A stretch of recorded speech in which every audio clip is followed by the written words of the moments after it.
Hey everyone. Thank you for tuning in with us. This is the Work.Talk.Lift Podcast. I'm Joseph Lee. This is episode 4 of the mental health series. And we have the Cho twins. Hi! Sarah and Hannah. Thank you for joining us. So today's topic, the big B. Boobies! Breakups.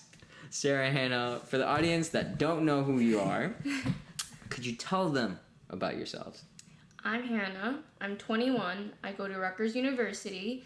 I'm in undergrad for psychology and in grad currently for education. I'm Sarah. Should I look into the camera? Yeah, sure. I'm Sarah, and this is awkward. I'm Sarah, and I'm also 21, and I go to Rutgers. I am an exercise science major. All right, that's awesome. Getting straight into it. Hannah. Yes. We were in a committed relationship for 2.5 years, from high school pretty much to midway through college. And it was done all long distance for the most of it. Now, how did you deal with that mentally? Can you just tell us about that? Yeah, so, like you said, 2.5 years. High school through college, you can see that that's like a huge difference in the environment. Not only that, being long distance and stuff, that takes a big toll, you know? Because in college you try to kind of find your identity, your community, and everything like that, and having to be away from something that's so, I don't want to say the word stagnant, but something that's very foundational in your life, like someone that's been through that whole entire journey with you, be gone and in a different area, obviously, that's kind of hard. And in order for me to deal with that, we definitely had to communicate a lot. And if communication was kind of lost in translation, because really we only had FaceTime, text message, rarely any times to meet up, maybe once a month, we needed to do it right, you know? Like, because it's really hard to communicate when you're not face-to-face and stuff. And when we don't, obviously there can be things like fights or a little bit of heat here and there, but it was just more so me trying to focus on keeping our relationship pretty healthy, sturdy, especially when we have to kind of focus on school, focus on like our friend group and stuff like that too, and our college experience separately. Sarah, you've had both casual relationships and serious relationships, right? Yes, And sir. how's that for you, like mentally dealing with that, you know? Yeah, so like, if you kind of compare Hannah's experience and my experience, I've definitely had a lot more experiences compared to Hannah. Like, she had one big one, and I maybe had like 2 to 3 somewhat serious relationships that meant something to me, and then like maybe like 2 casual things. But I mean, I don't really see anything as like something taking a toll on you, rather a lesson to be learned, I guess, something you could grow from.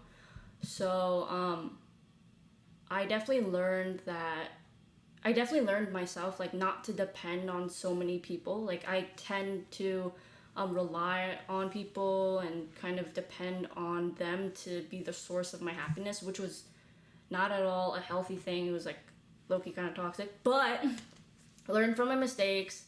I kind of grew out of that immaturity and kind of matured in my mindset about relationships, about getting myself invested into someone. But yeah. All right. Well, that's kind of interesting because you guys are like both sisters, yet you guys have like totally different polar experiences, you know. And let's go right into the juicy gossip, shall we? Ooh, the tea. I know. Let's spill the tea. So Hannah. Yes. Who broke up with who? Mutual, of course. Oh, okay, gotcha. Okay, so we got that down. Talking about it though. Hey, why aren't you asking to ask me who broke up with who? Oh, man, Sarah, who broke up with who? I don't know. Next question. She broke up with me.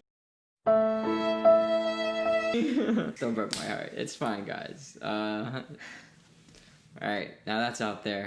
For the world to see. All right, Hannah. So, yeah. like, I was there for it, you know.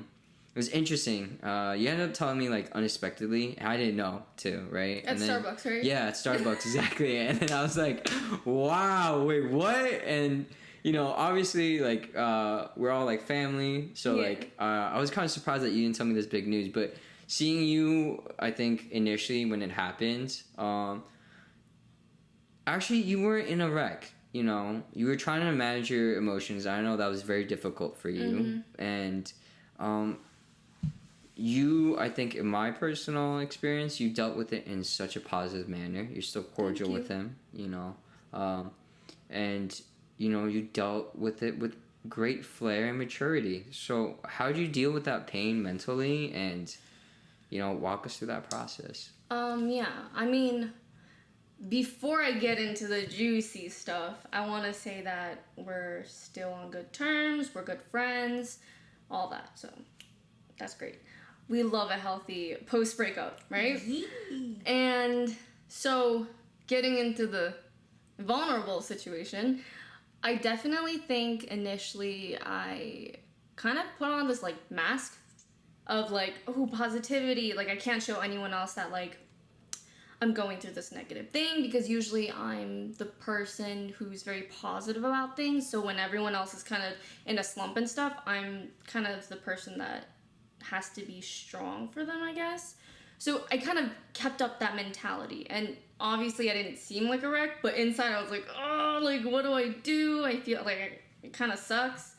And it being my first heartbreak, I guess. I mean, I don't know. The situation, people can kind of figure that out and decide on their own, but at least for mine,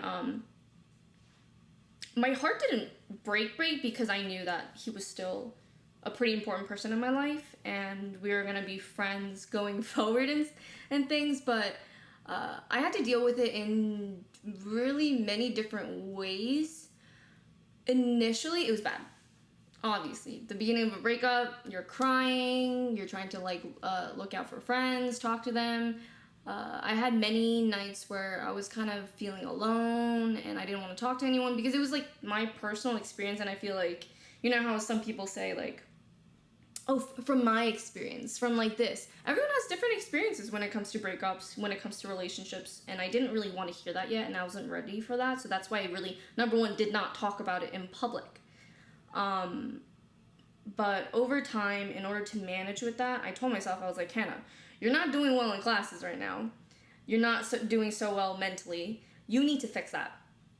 So I got into, and it obviously took a few months, and it took time away from the situation, so I kind of had to be alone to reflect on how am I, like, who's the single Hannah? Hannah has never been single in college, ever. And this is a completely different environment. What is she going to do?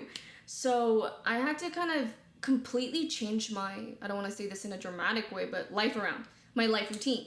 Because now I'm independent, have to do things on my own, can't depend on someone else. So I started using these coping mechanisms, where it kind of started with surrounding myself in conducive surroundings where I can be with friends who can kind of guide me in a good direction, instead of being like rebound. More so like, this is your time to kind of focus on the important things that you need to work on in your life, where it's like self-care, self-love. Genuinely be confident in yourself being single. Doesn't mean you have to find guys and stuff. You can be single and a bad bee, you know? So I did that. I journaled a lot. I wrote out my feelings. And I needed just some time to, like, be alone in silence so I can really, like, truly reflect on what I need to work on as actual being in society, what I need to kind of reinforce, the good traits, I guess, of myself. So yeah, get rid of the toxic parts of me too. I think that's kind of impressive, because I think initially the reaction that we all kind of have, even throughout our breakup, is don't be alone. Mm-hmm. Right? Yeah. Because we're all scared to, like, actually be like, oh my god, this is who I am. Like, you know what I mean? Like, I don't want to see this. Like, emotions. Wow. And you learn and you process through your thoughts and your emotions by yourself. And being a psychology major, I know you talked to me about the importance of one of the methods that you deal with to to get over either depression or PTSD. Anxiety. Yeah, can you talk to us about that? What So- is that method, by the way? I mentioned it before, which is journaling. Brief background on the psychology of that. So when you have depression, when you have anxiety, PTSD, I don't know about the other disorders, but when you have those, your mind kind of shuts down almost. Your frontal lobe, where it's kind of the executive function, where it literally makes any logical decision, any logical thought appear, that shuts down. And your amygdala, which is the part of your brain that promotes like fear, anxiety, nervousness, all these things, agitation, whatever it is, and that turns on.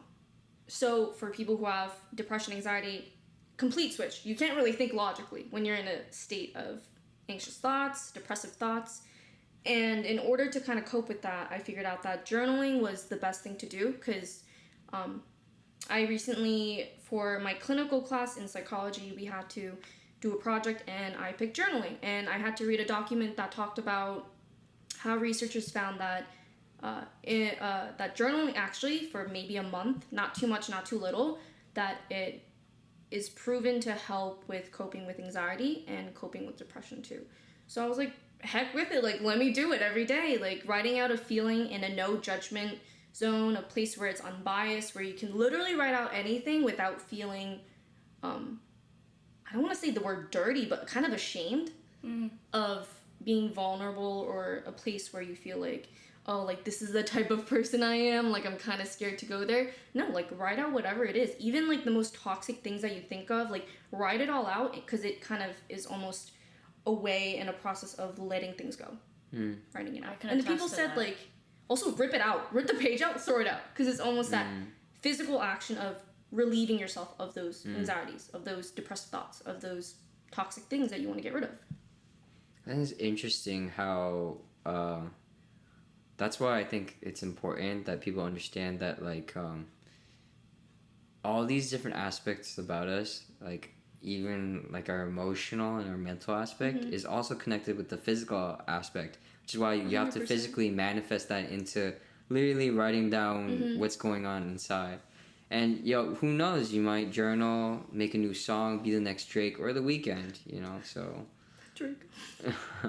all right, switching gears now. Sarah, so you've been in, I think, you've been in more relationships, right? Yeah.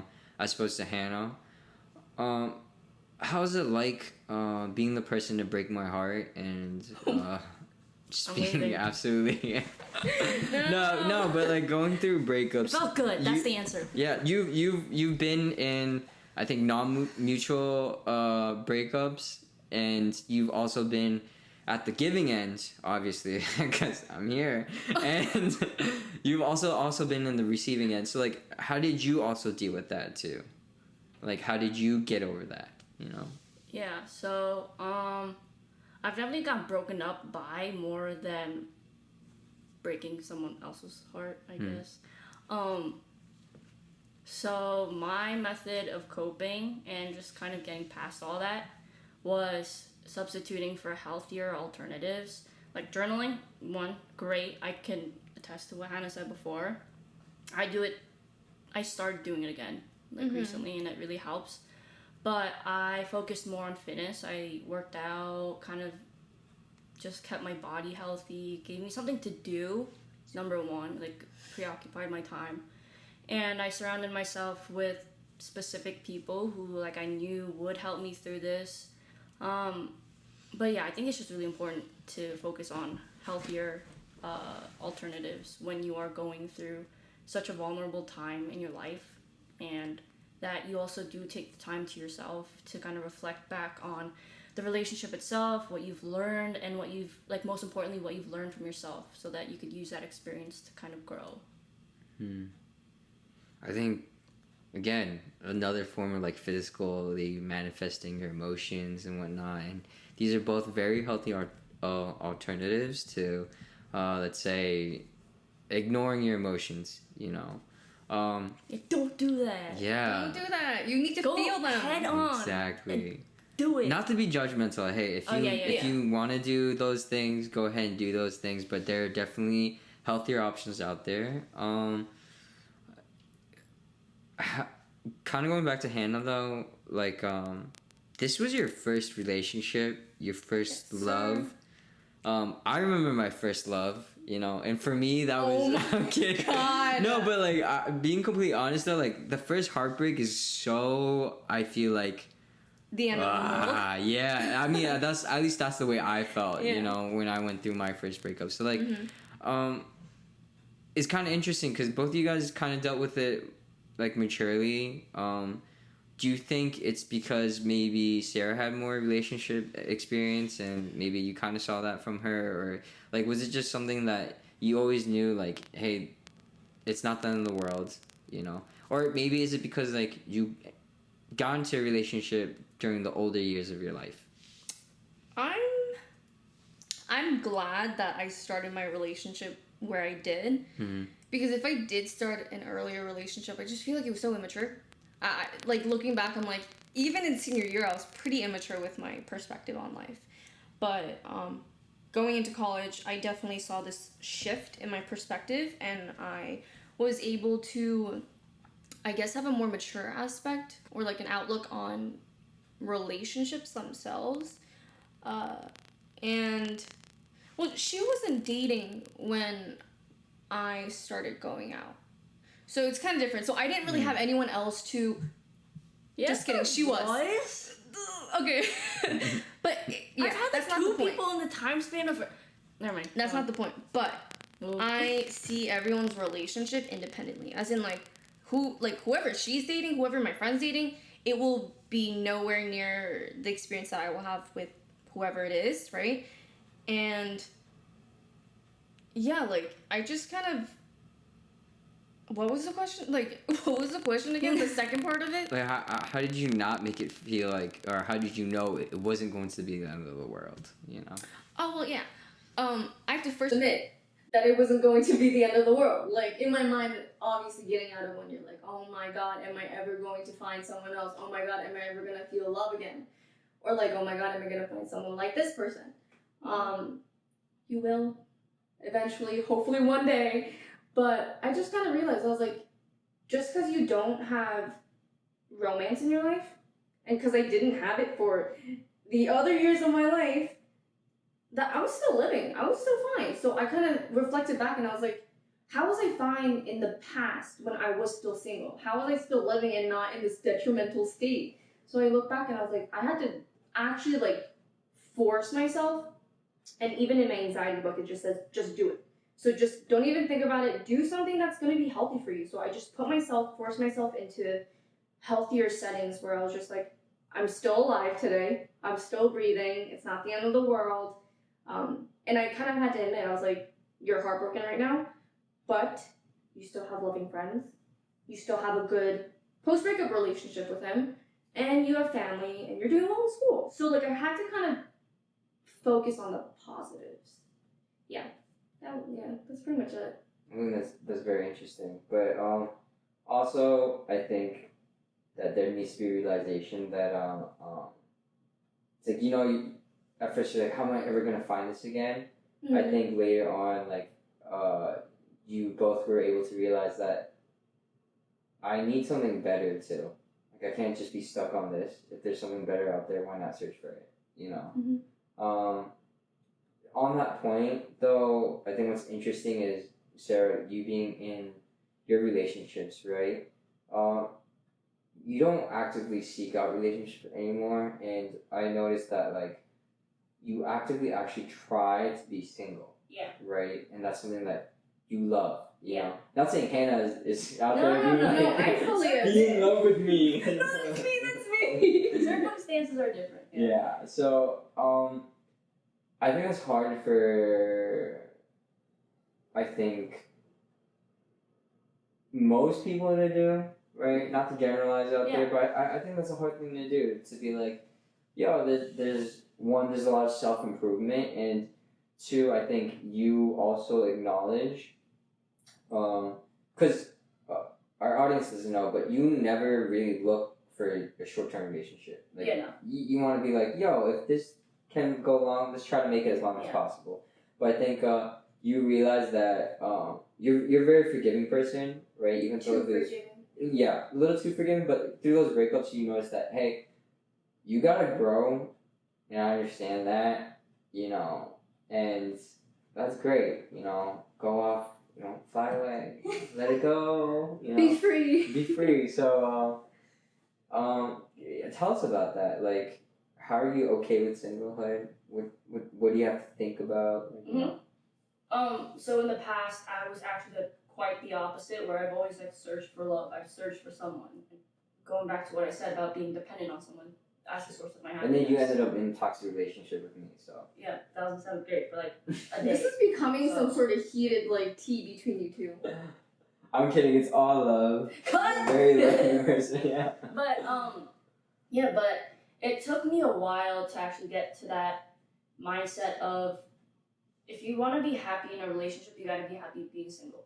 And that kind of ties into the whole idea of who are you, and how well do you understand yourself before you can have the efforts to understand someone else. And understanding who you are and what you want kind of points to what you deserve, and you kind of hold yourself at the standard that you should be at, a higher standard, And being single kind of gives me that empowering feeling, I could be that person for myself.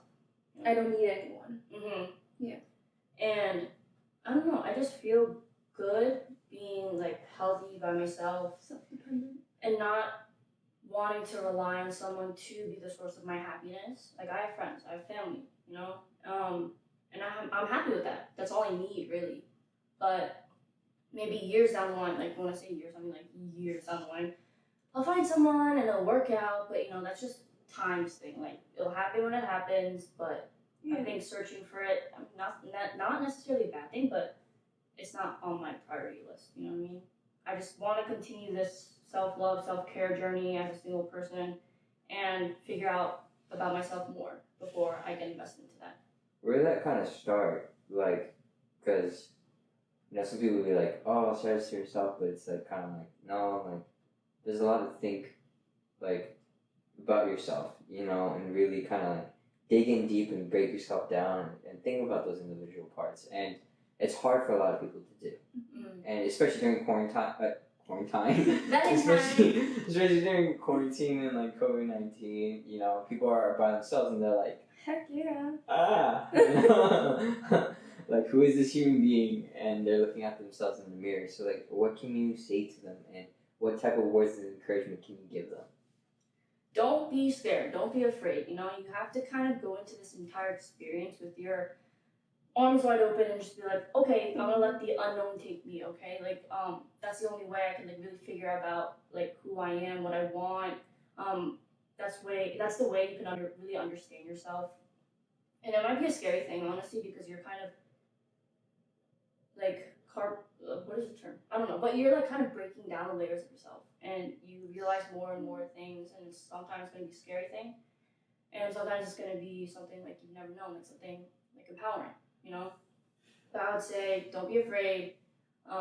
Let life just grab you and go. It's almost like going camping without knowing where you're going and not having a plan or anything. You're just going in, nothing planned, and you're just kind of going through the journey. You know what I mean? But you shouldn't be scared. That's the point of my message. Don't be scared. It might be a scary situation, but you shouldn't be scared of it. You should embrace it. Thank you for that. And now as we come to a close, on that too, Hannah, do you have any words of wisdom for people that are going through a breakup, Yeah. or maybe they know it might be a possibility and it's their first heartbreak? For those people that are going through the first things, don't mess this up. Any words of advice for them? Cry. No. Oh, well, yes. Number one. I actually have two. One, feel your feelings. 100%. No judgment on people who like to suppress it, because I get it. If you're the type you kind of want to ignore it, that's fine. But girl, boy, you gotta feel them, let them out. Like, you really need to be vulnerable in these situations to learn and learn from the experience. And also, it's just kind of see life as things happen for a reason. Whether it be, at least for me, maybe my breakup happened because I didn't see that. I wasn't truly confident. I wasn't really truly good at being independent, or I was depending too much on someone. And I think, yeah, like kind of seeing it as like things will happen for a reason, and that reason is, I know people think not 100% true, but it is. There are so many things to be worked on, so many things to be grown with, I guess. Like, you really need to, like, there's Grow through yeah. what you go through. Mm-hmm. So you can be growing. Growing and glowing. Ooh, I like that. It's the motto for quarantine. To the Cho twins, thank you so much for joining us on this podcast. Thank you for having us. Goodbye. Peace out, suckers! Oh.